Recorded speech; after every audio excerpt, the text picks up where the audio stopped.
రాష్ట్ర వ్యాప్తంగా సంచలనం సృష్టించిన నిజామాబాద్ సిసిఎస్ కానిస్టేబుల్ ప్రమోద్ హత్య కేసులో మోస్ట్ వాంటెడ్ రియాజ్ పోలీసులకు చిక్కాడు. పట్టుకునే క్రమంలోనూ ఓ మెకానిక్పై కత్తితో దాడి చేసి గాయపరిచాడు.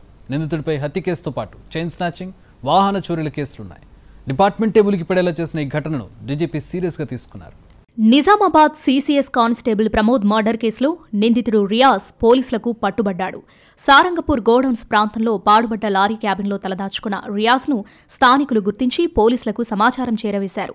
పోలీసులు అక్కడికి చేరుకునేలోపు లారీ క్యాబిన్లో నుంచి దూకి పారిపోతూ మరోసారి కత్తితో దాడికి తెగబడ్డాడు.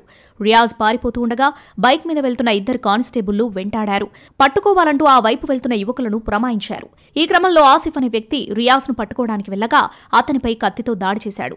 దాంతో ఆసిఫ్ ఎడమ చేయి తెగింది. ఈలోపు కానిస్టేబుళ్లు వేగంగా వచ్చి రియాజ్ను చుట్టుముట్టి అదుపులోకి తీసుకున్నారు.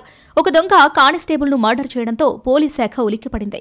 డీజీపీ శివధర్ రెడ్డి ఈ కేసును సీరియస్గా తీసుకున్నారు. 9 టీంలు రియాజ్ కోసం జల్లెడపట్టాయి. కర్రలు చేతపట్టుకుని సారంగపూర్, జాన్కంపేట ప్రాంతాల్లో అణువణువు గాలించారు.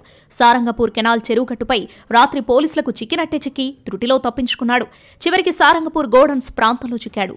నిందితునిపై 3 ఏళ్లలో 40 కేసులు నమోదయ్యాయని రికార్డులు చెబుతున్నాయి.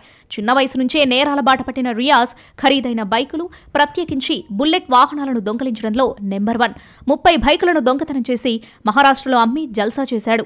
వాహనాల దొంగతనం కేసులోనే సిసిఎస్ కానిస్టేబుల్ ప్రమోద్ నిందితుని అదుపులోకి తీసుకుని స్టేషన్కు తరలిస్తూ ఉండగా కత్తితో పొడిచి చంపేసి స్నేహితుని బైక్పై పరారయ్యాడు. 2 రోజులుగా డిపార్ట్మెంట్కు కంటి మీద కునుకు లేకుండా చేసిన రియాజ్ ఎట్టకేలకు చిక్కడంతో పోలీసులు ఊపిరి పీల్చుకున్నారు.